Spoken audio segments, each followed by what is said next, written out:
तं देवं कंसचाणूरमर्दनं देवकी परमानंदम कृष्णं वंदे जगद्गुरुम्। उद्धव, इस राधा के सदृश भागिनी, दुख भागिनी तथा पापिनी भला और कौन होगी, जिसको छोड़कर उसके बड़े मीठे माधव मधुपुरी चले गए और वहां जाकर कहना सुनना भी बंद कर दी। प्रियतम का ऐसा वियोग सहने वाली तरुणी मेरे सिवा और कोई नहीं। मुझे उन प्रियतम के बिछोह में आज सभी देश सभी काल सूने दिखाई दे रहे हैं। पल पल में मेरे हृदय का दाह भीषण से भीषण रूप में बढ़ा चला जा रहा है। इस ताप से मेरे कंठ तालु भी ऐसे सूख गए कि मुंह से आ भी नहीं निकल पाती। प्रीतम के वियोग की ज्वाला में कैसा भयानक ताप होता है, इसका परिमाण कोई कभी कल्पना से भी नहीं कर सकता। मेरे मन की भीषण वेदना मेरे मन में ही अब तक रह जाती है। न वहां से कोई भाषा पहुंचती है, न कोई शब्द इसे व्यक्त कर पाते। मैं अपने मन की बात उद्धव किसे सुनाऊं और कैसे सुनाऊं? और जब कोई मेरे हृदय की बात को जानता ही नहीं, तो मुझे प्रबोध देकर कौन मेरे जलते भूनते अंगों को शीतल कर सकता है? उद्धव, तुम मेरा दुख देखकर दुखी न हो। मेरा अपहरण करके चले जाने वाले उन हरि के पास चले जाओ। यहाँ ठहरे तो कहीं मेरे ये घोर आग उगलने वाले श्वास तुम्हारे अंगों को झुलस न दे।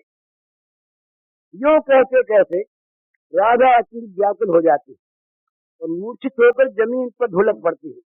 उद्धव जी के द्वारा समयोचित उपचार किए जाने पर कुछ समय के बाद राधा जी की चेतना लौटती है। तदनंतर राधा के दुख से अत्यंत दुखी, उनके ताप से संतप्त सहज सूरज उद्धव शोभ प्रकट करते हुए कहने लगते हैं, महिमामयी राधा, मैं अब तक जानता था हमारे श्याम सुंदर सदैव सहृदय हैं और प्रियजन सुखद हैं, पर आज इन सब गोपांगनाओं की और तुम्हारी उनके वियोग में ऐसी दारुण दीन दशा देखकर मैं ये निश्चित रूप से अनुभव करने लगा हूँ कि वे सचमुच बड़े ही निष्ठुर निर्दय हैं। राधे, तुम उन कपटी निर्मोही बंधु का स्मरण करके क्यों इतना दुखी हो रही हो? राधा को उद्धव के इन सहानुभूतिपूर्ण वचनों में भी प्रियतम की निंदा का सुनना सहन नहीं हुआ और वे उन्हें बीच में रोक कर बोल उठी, उद्धव ऐसा मत करो। वे मेरे प्राणनाथ कदापि निष्ठुर निर्दय नहीं है, ये बड़े ही सदैव सहृदय हैं। मैं जानती हूँ उनका हृदय अत्यंत कोमल है। अब भी वो मेरी स्मृति से पता नहीं कितने कैसे व्याकुल हो रहे होंगे। वे बिना ही रूप गुण देखे सदा मुझ पर मुग्ध रहते हैं। ये तो मैं ही अभागिनी हूँ। उद्धव, उन प्राणनाथ प्रियतम को कैसे भूल जाऊं? उनकी मधुर मधुर स्मृति ही मेरा जीवन है, मेरा अस्तित्व है। इस राधा के रूप में केवल उनकी स्मृति ही तो बची है। क्षण भर की भी उनकी विस्मृति का अर्थ है राधा का मरण, राधा के अस्तित्व का अभाव। विसारूं कैसे श्याम सुजान, एकमात्र स्मृति है आत्मा, स्मृति ही जीवन प्राण। विसारूं कैसे श्याम सुजान, एक मधुर अनन्य स्मृति प्रिय की नित्य अखंड बनी मन। प्राणी पदार्थ परिस्थिति सबको सहज भयो समर्पण।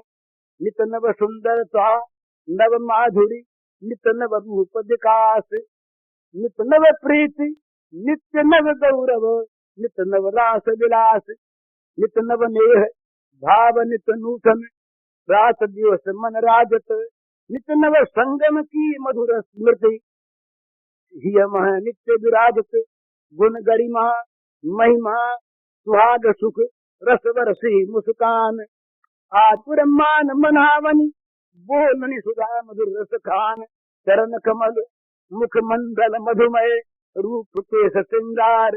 विकट भकुटि दृग नलिन विशद, स्वदनूपुर के झनकार। श्रवण मात्र मन होत प्रहरखित, परस प्रफुल्लित देह। स्मृति में होत सुस्निग्ध आत्मा, उपजत नित नवने। कोटि कोटि सत मन मध जिनके पटतर आतल जावतु। ब्रह्मा शिव सनकाज गुण को जिनके पार न पावतु। एक बार सपने हूँ जिन कीने रूप रास के दर्शन। अग जग बिसर कियो तिन अपनो सर्वस दिवस समर्पण। जिनके मधुर मनोहर मंजुल गुण स्वर लहरी अतुलित। पाहन काठ करत द्रवमय जल मृत तरु मृत तरु करत सुमुकुलित। मृत तरु कर सुमुकुलित। मृत तरु मरे हुए गाछ को भी मुकुलित कर दे। वायु सूर्य की गति स्तंभित कर अचल कर तो सब चेतन। जिनको प्रियतम रूप पाई पुण्य कैसे सुधि बिसरे मन। मेरे प्राणनाथ वे प्रियतम मधुर मधुर जीवन धन। रात बिना वे रहते रह में बिलगत नहीं एक उठन। ऊधो तिनमें मैं वे मोह में नहीं भेद को लेस। प्रियतम के जग जाओ हृदय से ले तो मन को क्लेश। मैं उस जान श्याम सुंदर को कैसे भूल जाऊं। एकमात्र उनकी वह स्मृति ही तो मेरी आत्मा है। वह स्मृति ही मेरे जीवन प्राण है। प्रियतम की एक अनन्य अखंड स्मृति नित्य मेरे मन में बनी रहती है। उनके अतिरिक्त अन्य सभी प्राणी पदार्थ प्रस्तुति का मन से विसर्जन हो गया है। उनका वह नित्य नूतन सौंदर्य, नित्य नव माधुर्य, नित्य नया नया रूप का विकास, नित्य नया प्रेम, नित्य नूतन प्रेम का गौरव, नित्य नूतन स्नेह और नित्य नवीन भाव रात दिन मेरे हृदय में स्थिर रूप से सुशोभित है। उनके नित्य नवीन संगम की मधुर स्मृति मेरे हृदय में निरंतर विराजित रहती है।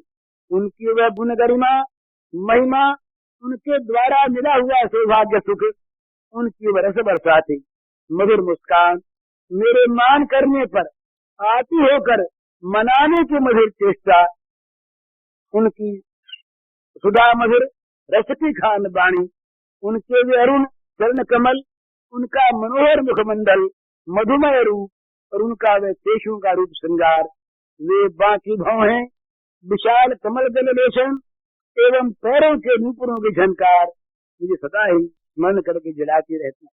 कहीं उनकी ये बातें जरा से सुनने को मिल जाती हैं तो मन हर्ष से पूर्ण हो जाता है, शरीर स्पर्श मात्र से प्रफुल्लित हो जाता है, स्मृति से आत्मा सुसिद्ध हो जाता है और नित्य नूतन स्नेह का उदय होता है। सैकड़ों करोड़ करोड़ कामदेव जिनकी तुलना में आते लग जाते हैं, ब्रह्मा शिव सनकादि जिनके गुणों का पार नहीं पाते, एक बार स्वप्न में भी जिनको उस रूप राशि की झांकी दिख गई, वही सारे जगत को भूलकर विवश होकर अपना सर्वस्व अर्पण करने को बाध्य हो गया। जिनके मधुर मनोहर सुंदर गुण और जिनकी स्वर लहरी ऐसी अतुलित है जो कठोर पाषाण और काष्ठ को भी द्रवमय जल बनाकर बहा देती है, मरे हुए वृक्षों को हरे भरे करके भरी बात मुकुलित कर देती है, वायु तथा सूर्य की चाल रोक देती है तो समस्त चल चेतनों को अचल कर देती है। ऐसे उनको मैंने प्रियतम रूप में प्राप्त किया उद्धव। अब भला मेरा मन उन्हें कैसे भूल जाए। ये मेरे प्राणनाथ हैं, मेरे प्रियतम हैं, मेरे मधुर से भी मधुर जीवन धन है, ये रात दिन मेरे हृदय में निवास करते हैं, एक क्षण के लिए भी अलग नहीं होते। उद्धव, मैं उनमें हूँ और वे मुझमें हैं, हम दोनों में लेश मात्र भी भेद नहीं। तुम तुरंत उन प्रियतम के पास पहुंचकर उनके मन के क्लेश को दूर करो। इतना कहती भाव बदला। वियोग की विषम वेदना पुनः जागृत हो गई और वे मूर्छित होकर पुनः गिर पड़े। प्रयास करने पर जब उन्हें चेत हुआ तब वे रोती हुई बोली, गच्छ वत्स मधुपुरी सर्वं बोधय माधवम यथा पश्यामि गोविंदम प्रयत्नेन तथा कुरु निष्फलम मे गतम जन्म गच्छ मिथ्या दुराशया आशा ही परमं दुखम नैराश्यम परमं सुखम। वत्स उद्धव, तुम मथुरा जाओ और माधव को सब बातें समझाकर जिससे हम लोग उनके दर्शन कर सकें ऐसा प्रयत्न करो। तुम तुरंत चले जाओ, हमारा जीवन तो मिथ्या दुराशा में ही निष्फल हो गया। आशा ही परम दुख है और निराशा परम सुख है। राधिका जी यूं कहकर फिर रोने लगे। उद्धव जी ने उनके चरण कमलों में प्रणाम करके प्रस्थान किया।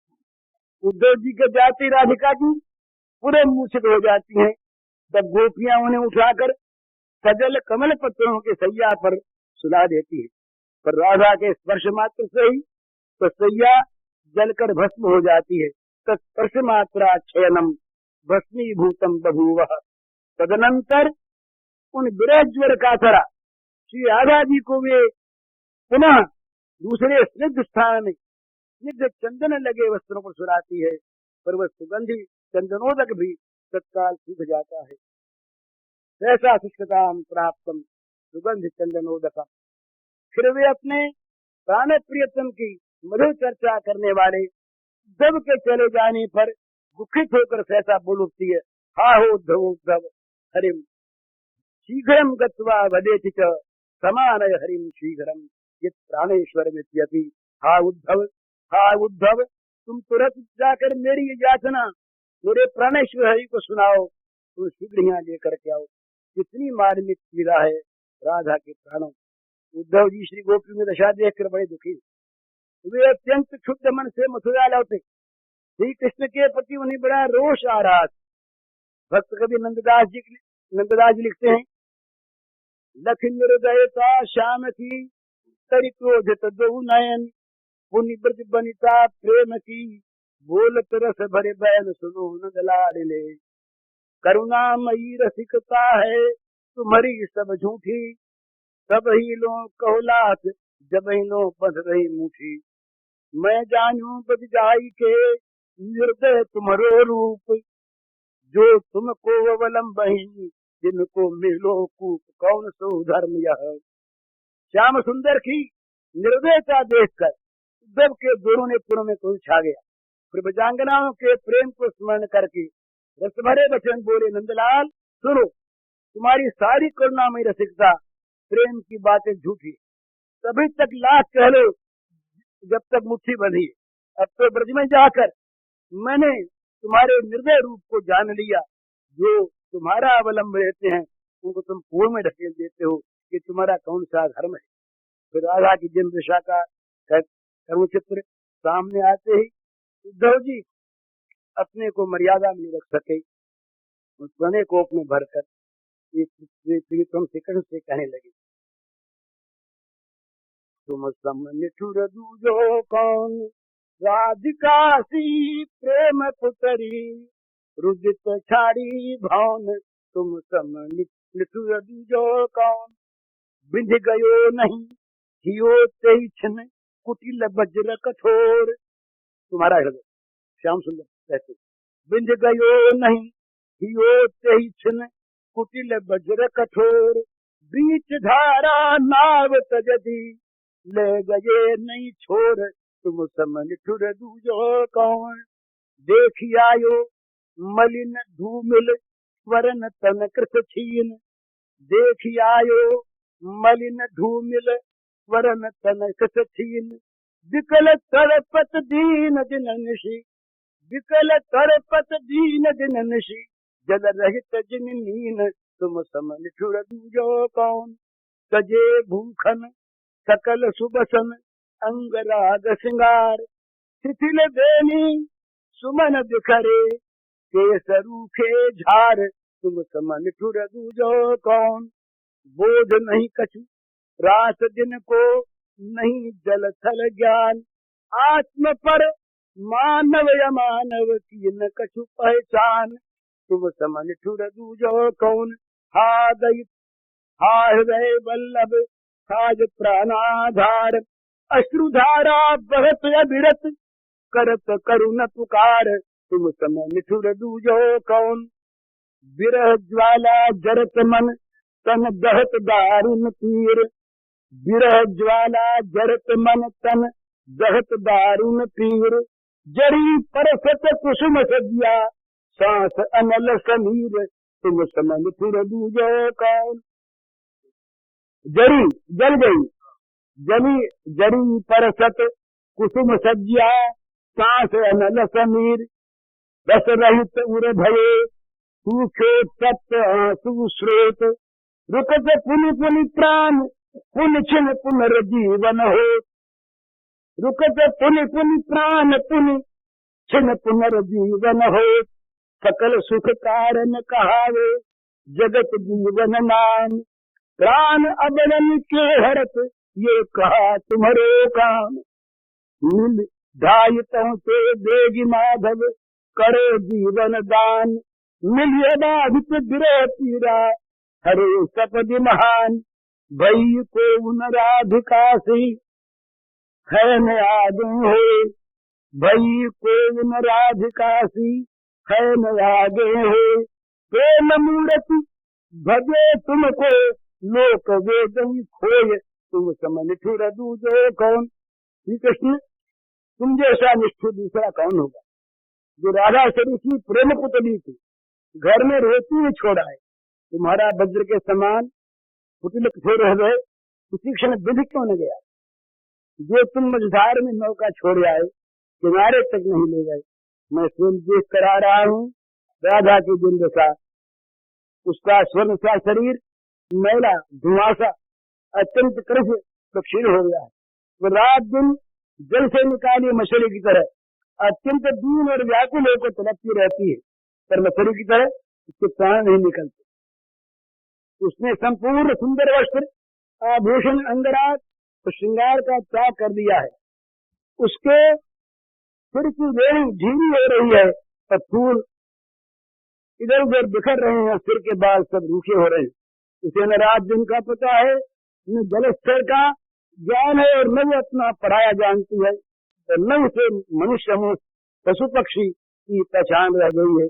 वह विराम आंसुओं की धारा बहाती हुई, हाय प्यारे, हाय हृदय बल्लभ, हाय मेरी प्राणधार कहती हुई कभी पुकार करती रहती। तुम्हारे विरह की ज्वाला से उसका मन जल रहा है, शरीर भयानक पीड़ा से दहकता रहता है। पुष्पों की सैया उसका स्पर्श होते जल गई। श्वास के से पादक में फूल निकलता रहता है। अब तो अंदर की साग से उसका हृदय सूख को इतना रस रहित हो गया है कि उसके उन तप्त आंसुओं का स्रोत भी सूख गया। क्षण में बार बार उसके प्राण उग जाते हैं, वो निष्प्राण हो जाती है, तो दूसरे क्षण वो पुनः जी उठती है। तुमको तो सब लोग सब प्रकार से सुख देने वाला कहते, और तुम जगत के जीवन कहलाते हो। फिर ये तुम्हारा कौन सा काम है, तुम अबलाओं के प्राण हर रहे हो। दूसरी जगह का इस प्रकार स्त्री हत्या तो ज्ञान शून्य चोर डाको भी नहीं करते। स्त्री हत्या नहीं वांछन्ति ज्ञान ही नाश दस्यव, ये ब्रह्म वैवर्त का श्लोक। स्त्री हत्या नहीं वांछन्ति ज्ञान ही नाश दस्य। अरे माधव, तुम तुरंत दौड़ कर हो जाओ और राजा जीवन दान करो, उससे निर्वाध मिलकर तुरंत उसकी महान यंत्रणा को दूर करो। देखो, राधिका स्वरूप की प्रेम की प्रतिमा न तो कोई पहले हुई, न अब है और न भविष्य में होगी, जो सारे लोग वेद को खोकर केवल तुम्हारा भजन करती। इस पर श्री कृष्ण उद्धव को समझाकर बता देते हैं कि इनमें राधा और गोपांगना में कोई भेद नहीं। अस्त इन बातों से पता लगता है कि राधा के हृदय में कितनी भयानक वियोग वेदना है, और प्रियतम भगवान मिलने पर उसे कितना सुख हो सकता।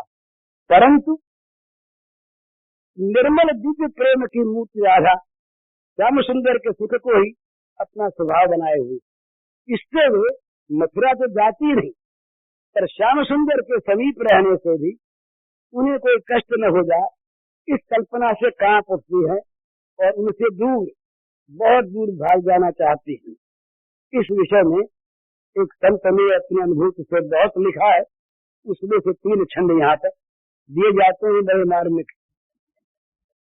वह देश दूर है आज जहाँ मेरे प्राधिक है प्रियतम, उससे विपरीत दिशा में ही मैं भाग चलूं अब तो प्रियतम, उससे विपरीत दिशा में ही मैं भाग चलूं अब तो प्रियतम।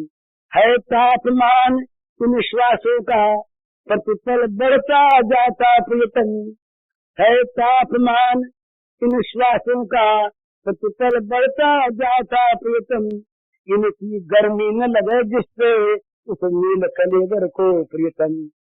इसकी गर्मी न लगे जिससे उस नील कलेवर को प्रियतम। मेरे प्राणाधिक श्याम सुंदर आज जहाँ है वह देश यहाँ से दूर है, परंतु अब तो मैं उसकी विपरीत दिशा में और भी दूर भाग जाना चाहती हूँ, क्योंकि मेरे निश्वासों का तापमान प्रतिक्षण बढ़ता जा रहा है।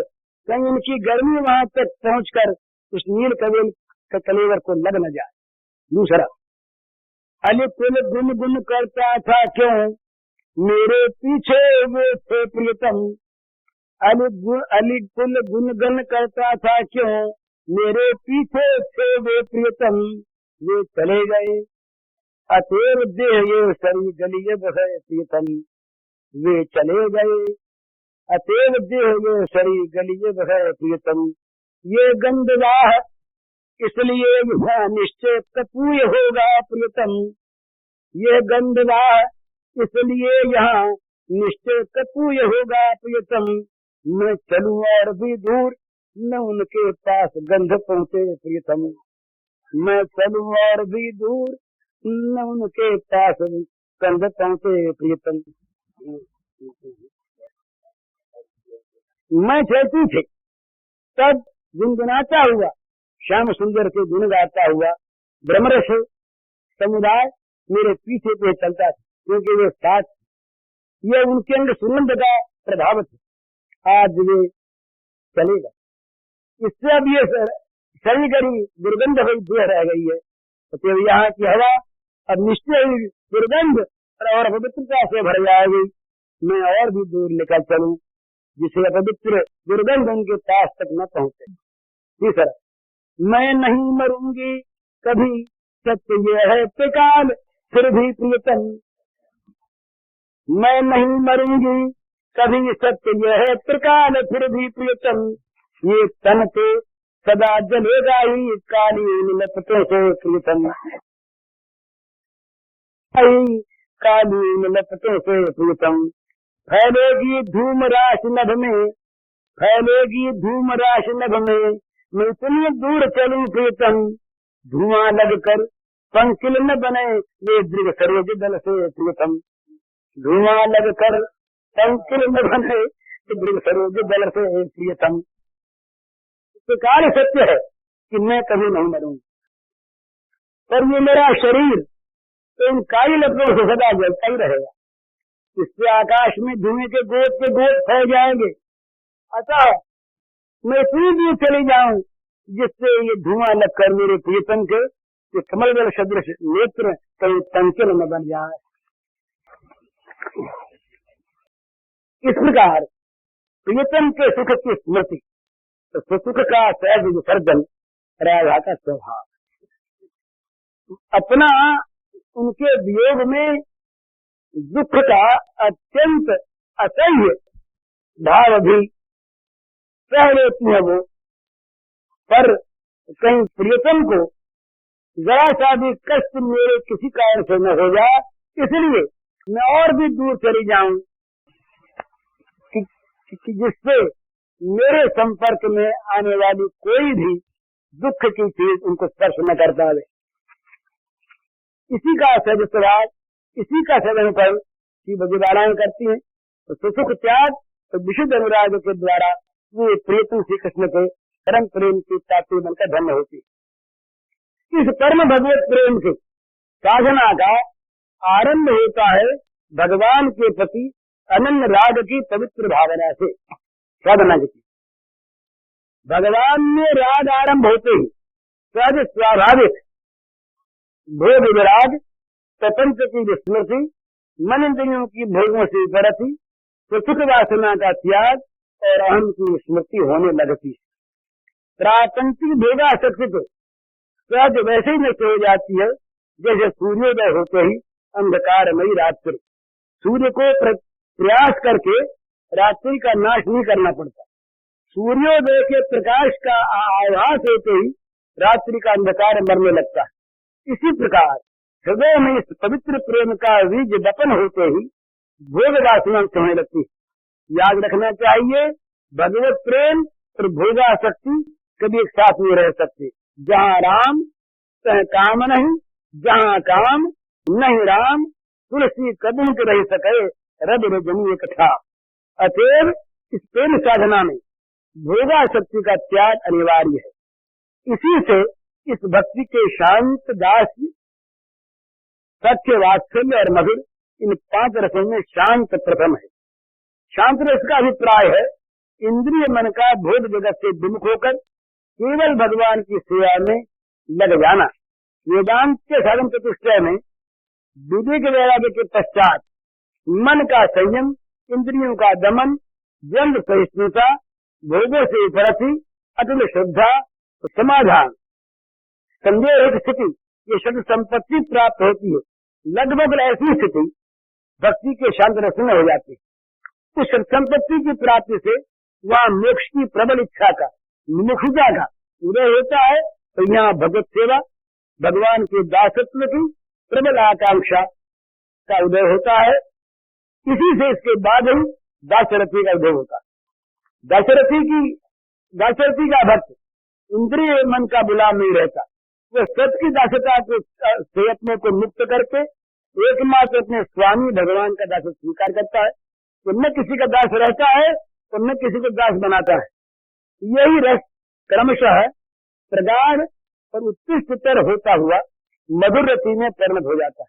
इस मधुर भाव में भी वह श्री लक्ष्मी जी, रुक्मिणी जी आदि के लीला चरित्र से आगे बढ़कर गोपी भाव में परिणत होता है, जहाँ भोग मोक्ष की, क्रिया का सहज त्याग, अहम की पूर्ण विस्मृति, स्वसुख की कल्पना का सर्वथा सर्वदा अभाव, नित्य निरंतर प्रीतम श्याम सुंदर की मधुर सुख स्मृति नहीं जागृत रहती है। ऐसे ये भगवान के सेवक केवल भगवत चरणार बिंदु नहीं प्रीति चाहते हैं। तुलसीदास जी कहते हैं, चहुन सुगत सुमति संपत कछु दिल सिद्धि विपुल बड़ाई, हेतु रहित अनुराग राम पद बड़ अनुदिन अधिकाई, अर्थन धर्म काम रुचि गति न चहु निर्वाण, जन्म जन्म रति राम पद यह वरदान स्नान। भगवत प्रेम को छोड़कर न मैं सदगति चाहता हूँ, न सन्मति, न लौकिक या दैवी संपत्ति, न रिद्धि सिद्धि, न बहुत बड़ाई। यही चाहता हूँ कि भगवान राम के चरणारविंद में मेरा हेतु अनुराग दिनों दिन अधिक से अधिक बढ़ता रहे। प्रेम प्रतिक्षण बढ़ता है, उसका अंत नहीं आता। इसी से गोसाई जी प्रेम की प्राप्ति नहीं कहते, उत्तरोत्तर प्रेम की वृद्धि चाहते। वे कहते हैं मैं धर्म काम मोक्ष पुरुषार्थ चतुष्टय को भी नहीं चाहता। चाहने की बात तो लग रही, मेरी न अर्थ में रुचि है, न धर्म में, न काम में और न मोक्ष में रुचि है। मैं दूसरा कुछ नहीं चाहता, केवल यही वरदान चाहता हूँ कि जन्म जन्म में मेरी रति भगवान राम के चरण कमल बनी रहे। भक्त प्रहलाद जी ने भी जन्म बंधन से मुक्ति छूटने की इच्छा न रख कर कहते हैं, नाथ योनि सहस्रेषु येषु येषु विजाम्यहम् तेषु तेषु चला भक्ति रचिता सदा त्वयि। प्रेमावतार गौरांग महाप्रभु कहते हैं, न धनम न जनम न सुंदरीम कविताम वा जगदीश कामये, मम जन्मनि जन्मनि ईश्वरे भवतात् भक्त रहे तथी त्वयि। धन जन कविता सुंदरी चहो न मैं जगदीश, बनी रहे प्रति जन्म में भक्ति आहे तुकीश। इस परम प्रेम रूपा भक्ति में जिसके साधन को रागानुगा नाम दिया जाता है, भगवान अपने निज प्रियतम होते, वे प्रेमी का हृदय होते हैं और प्रेमी उनका, भक्त उनमें रहते हैं और वे भक्तों में। मयिते तेषु चाप्यहम्, ये प्रेम की साधना अनन्य तेज से आरंभ होती है। गोस्वामी तुलसीदास जी ने इस विषय में अनन्य तेखी और प्रेम विवेकी सार्थक का बड़ा सुंदर उदाहरण देते हुए कहा है, जो घर बरसे समय से, जो घन बरसे समय सिर, जो भरी जन्म उदास, तुलसी याचित चातक तऊ तिहारी यास। चातक केवल एक मेघ से स्वाति की बूंद चाहता है, न दूसरे की ओर ताकता है, न दूसरा जल स्पर्श करता है। वो इस चातक के टेक का वर्णन करते हुए कहते हैं कि चाहे तुम समय पर बरसो और चाहे जीवन भर कभी न बरसो, परंतु इस चित्त चातक को तो केवल तुम्हारी आशा है। रटत रटत रसना लटी, त्रिषा सूखी के अंग, तुलसी चातक प्रेम को नित्य नूतन रुचि रंग। अपने प्यारे मेघ का नाम रटते रटते चातक की जीभ लग गई और प्यास के मारे सारे रंग सूख गए, तो भी चातक के प्रेम का रंग तो नित्य नवीन तो सुंदर ही होता जाता है। बड़ की परुख पाहन पयद पंख करो टुक टूक। बड़ की परुख पाहन पयद पंख करो टुक टूक। तुलसी परी न चाहिए चतुर चातक चूक। समय पर मेघ वर्षा तो है ही नहीं, उसने उल्टे कठोर पत्थर ओले बरसा कर चातक के पांखों के टुकड़े टुकड़े कर दिए। इतने पर भी उस प्रेम थे कि चतुर चातक के प्रेमपण में कभी चूक नहीं पड़ती। पवि पांडव पवि पाहन दान गरज जड़ जकोर खरी खीज। बड़ा सुंदर ये पवि पाहन दान गरज जड़ जकोर खरी खीज। रोशन प्रीतम दोष लखी तुलसी राग ही रीज। मेघ बिजली गिराकर ओले बरसाकर बिजली चमकाकर कड़क कड़क कर वर्षा की झड़ी लगाकर और तूफान के झकोरे देकर चातक पर चाहे जितना बड़ा भाई रोष प्रकट करे, तब चातक को प्रीतम का दोष देख क्रोध नहीं आता, उसे दोष दिखता ही नहीं। पर इसमें भी वो अपने प्रति मेघ का अनुराग देखकर बीत जाता है। वो मुझ पर बरसाता है, मुझको अपना मानता है ना। एक चातक जा रहा, गर्मियों के थे दिन, चातक शरीर से थका हुआ, रास्ते मुड़ा जा रहा, शरीर जल रहा। इतने में कुछ वृक्ष दिखाई दिए। दूसरे साथी पक्षियों ने कहा भी जाए इन पर विश्राम कर रहे, तब अनन्य प्रेमी चातक को ये बात अच्छी नहीं लगी। उष्ण काल अरु देखन मग पंखी तन ऊख। उष्ण काल अरु देखन मग पंथी तन ऊख। चातक बतियां नारुचि अनजल सिंचे रूख। अनजल सिंचे रूख। एक चातक उड़ा जा रहा आकाश में, किसी बहेलिये ने बाण मार दिया, बाण से बिंध गया। बजो बजुक परे पुण्य जल उलटी उठाई चोंच। तुलसी चातक प्रेम पट मरत हूँ लगी न खोच। बजो बजुक परे पुण्य जल उलटी उठाई चोंच। तुलसी चातक प्रेम पट मरत हूँ लगी न खोच। ये चातक उड़ा जा रहा, किसी बहरिये ने उसे बाण मार दिया, वह नीचे पुण्य सलीला गंगा जी में गिर पड़ा, जिसके एक बूंद चाहते हम लोग, मरने के बाद भी स्पर्श हो जाए तो गति मानते है ही ऐसी बात। परंतु वो प्रेम ठेकी चातक गंगा जी में गिर के मरा, पर मरते समय उसने चोंच ऊपर को उछाली उलट कर। क्यों? कहीं गंगा जल का स्पर्श न हो जाए चोंच से। इस प्रकार चातक के प्रेम रूपी वस्त्र पर मरते समय तक भी चोट नहीं लगी। तो बात क्या है? जहाँ प्रेम होता वह दोष दिखते नहीं। चलते चातक चित कबहु प्रिय पयोध के दोख। तुलसी प्रेम पयोध की ताते मापन जोख। चातक प्रेमी है, अतः उसके चित्त में प्रीतम मेघ का दोष कभी आता ही नहीं, क्योंकि वे प्रेम का अगाध समुद्र है, यहाँ माप तोल नहीं है। प्रेम देना जानता है, देना नहीं।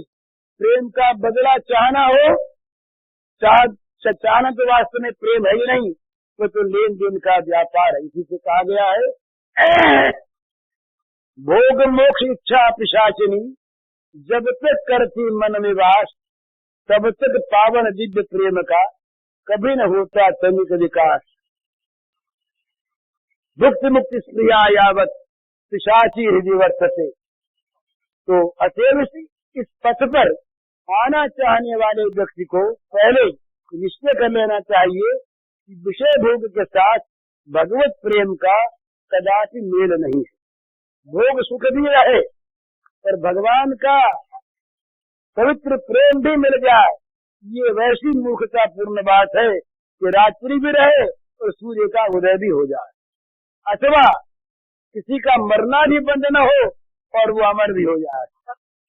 इसलिए इस प्रेम मार्ग के पथिक को अहम के सुख की इच्छा का और अहम की स्मृति का भी त्याग करने की तैयारी करके इस मार्ग पर पैर रखना चाहिए। जो अपने सर्वस्व को स्वाहा करके उसके भस्मावशेष पर आनंद मत होकर नाच सकता है, वही इस सर्वत्यागी परम पावन प्रेम पथ का पवित्र पथिक बन सकता है। कबीर ने कहा, कबीरा खड़ा बाजार में लिए लुकाटी हाथ, जो घर फूके अपना चले हमारे साथ। तुकाराम गोपी प्रेम के आधार पर भगवत प्रवाह के बहने के लिए सर्व त्याग का आदर्श सामने रखकर साधना में प्रवृत्त होना चाहिए। किसी सर्वत्यागी ऐसे गोपी रूप रसमय प्रेमी जन को ही अपना पथ प्रदर्शक बनाकर आगे बढ़ना चाहिए और सदा ये देखते रहना चाहिए कि भगवत प्रीति और भोगों से उपरति भगवान की आत्यंतिक अखंड स्मृति और जगत प्रपंच की विस्मृति और उत्तरोत्तर भगवत सेवा में प्रवृत्ति और सुसुख वासना की निवृत्ति होती जा रही है या नहीं, उत्तरोत्तर बढ़ रही है या नहीं, यही कसौटी है इस परम पवित्र प्रेम के साधन की। श्री राधा माधव दोनों नित्य भिन्न होते हुए विदित लीला पायन है। उनमें एक दूसरे को सुखी बनाने की ये प्रेम लीला सदा चलती रहती और प्रेम मूर्ति श्री गोपांगनाएं अपने को भूल कर श्री राधा माधव की सुख सामग्री के संग्रह में लगी रहती। गोपी का स्वभाव या स्वरूप है श्री राधा माधव को सुखी करना, राधा का स्वभाव स्वरूप है श्री कृष्ण को सुखी करना। सर्वत्र त्याग ही त्याग। इसी से ये लीला सर्वश्रेष्ठ और परमोच्च सिद्धि की के क्षेत्र की है। इससे इसमें लौकिकता देखना या लौकिक समझकर इसका अनुकरण करने जाना सर्वथा अनुचित और अत्यंत हानिप्रद है। न तो इनकी लीला में संदेह करना चाहिए और न लीला का अनुकरण ही करना चाहिए। समर्पण की भाव साधना चलनी चाहिए। किसी त्यागमयी गोपी को आदर्श मानकर संयम और त्याग के प्रशस्त पवित्र पथ से श्री राधा और कृष्ण की पवित्रतम दिव्य लीला में जो कलुषित काम की कल्पना होती है, उसका प्रधान कारण हमारी काम कलुष दृष्टि है।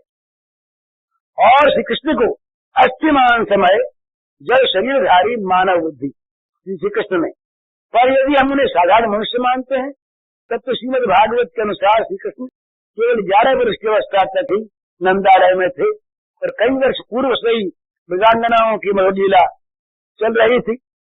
अतः इस लीला का समय श्री कृष्ण की 7-8 वर्ष की अवस्था से प्रारंभ हो जाता है। 7-8 वर्ष की अवस्था 7-8 हाँ राशि। अतः ये काम क्रिया कदाचित नहीं, परंतु वास्तव में श्री राधा माधव तो प्राकृतिक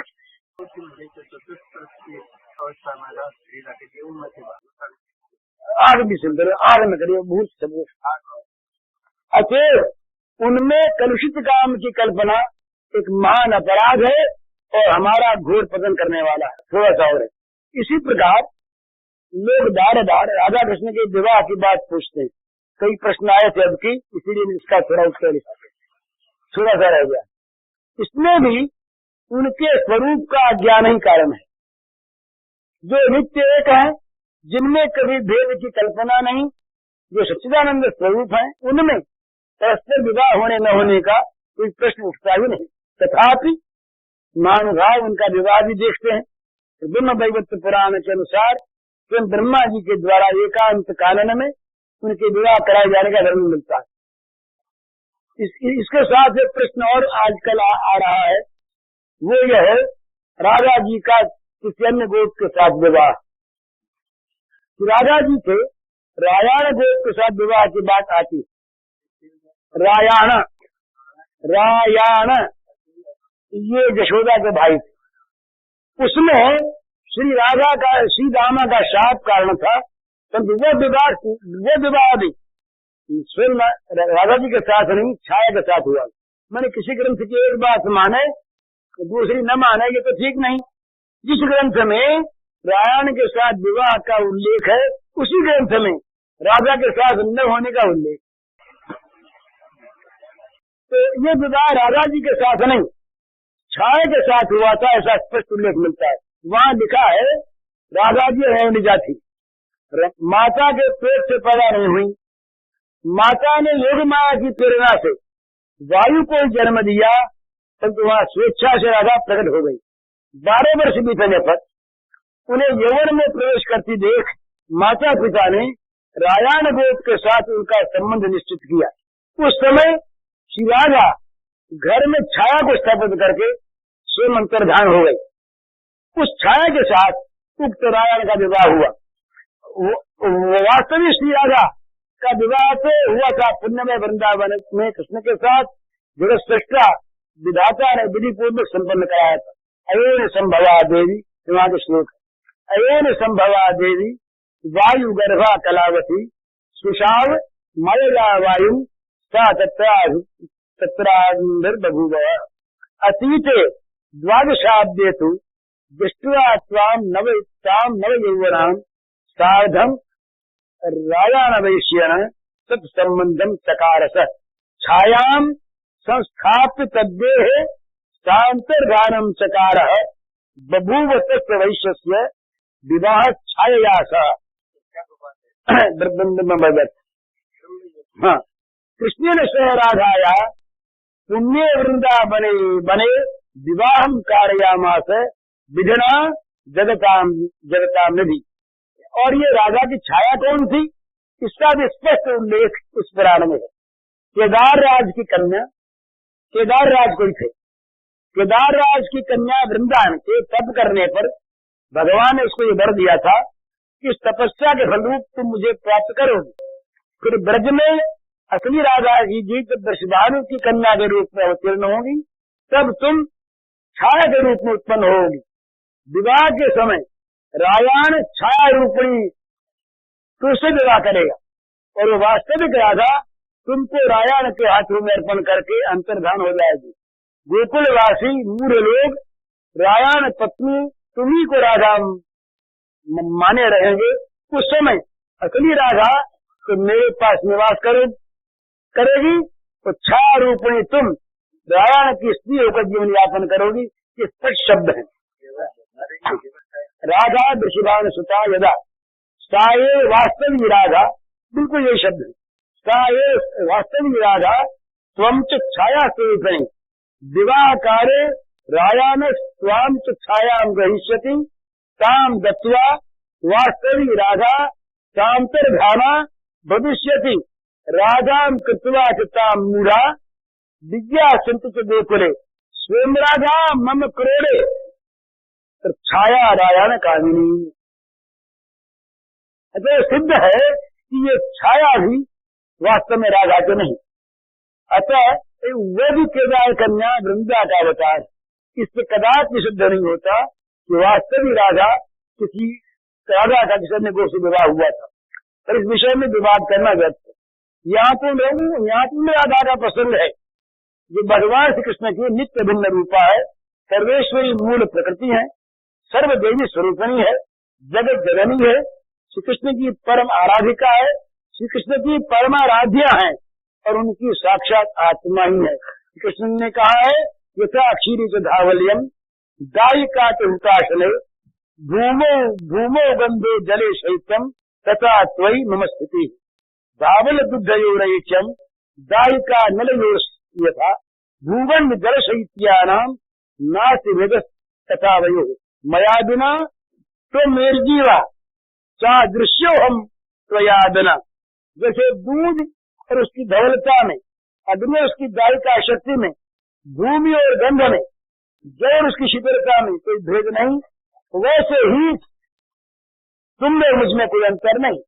जैसे धवलता दूध अभिन्न है, दायिका शक्ति और अग्नि अभिन्न है, भूमि तथा गंध और जल और शीतलता अभिन्न है, वैसे हम दोनों भी एक है, कोई भेद नहीं। मेरे बिना तुम निर्जीव हो, मैं तुम्हारा जीवन हूँ और तुम्हारे बिना मैं अप्रकट हूँ।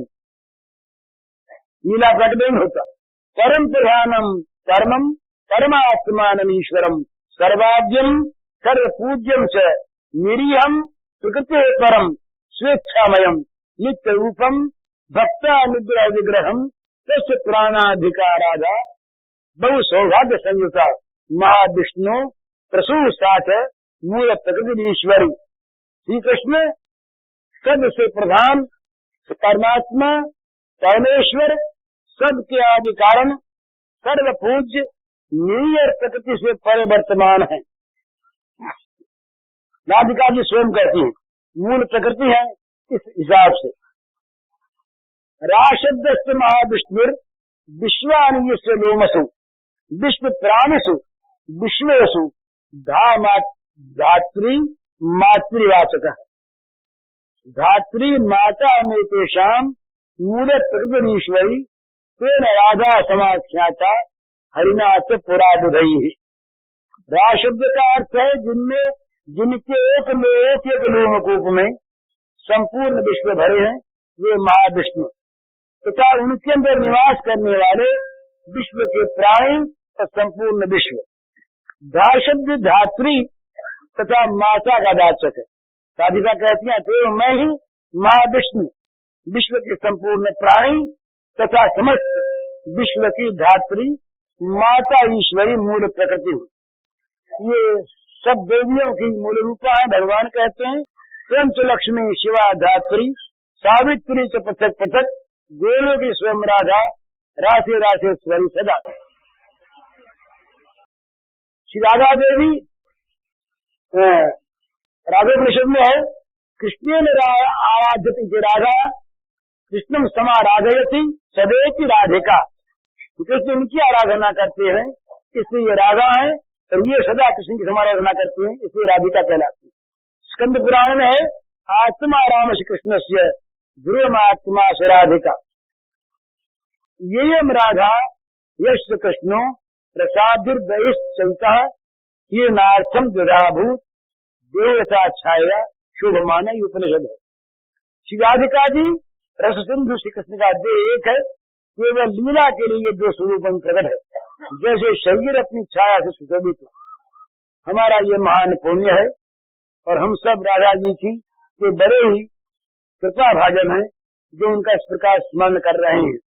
अंत में आज इस राधा जी के प्राकृतिक महोत्सव के दिन हम उनसे प्रार्थना करें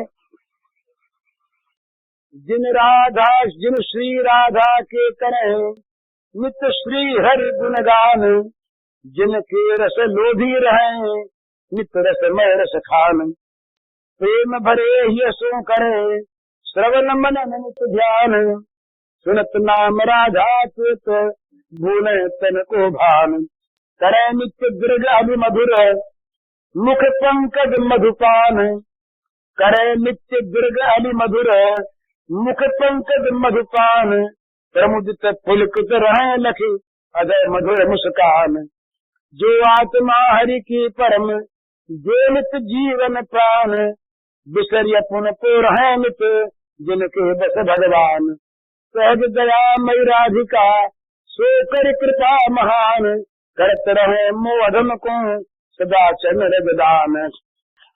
ये अंत में व्यास जी का बड़ा सुंदर प्रार्थना का पद है। किशोरी तेरे चरणन की रज पाऊं बैठी रहूं कुंजनी के कोने श्याम राधिका गाऊं या रज शिव सनकादिक लोचन सूर्य शीश चढ़ाऊं व्यास स्वामिनी की छवि रखत विमल विमल दश गाऊं। बोलो परम प्रेम की मूर्तिमान सच्चिन्मयी मूर्तिमा श्री राधिका की जय जय। हरि ओम। पूज्य श्री भाई जी के इस प्रवचन का शीर्षक है श्री राधा अष्टमी प्रवचन संवत 2017 सायंकाल और कैसेट संख्या है 44।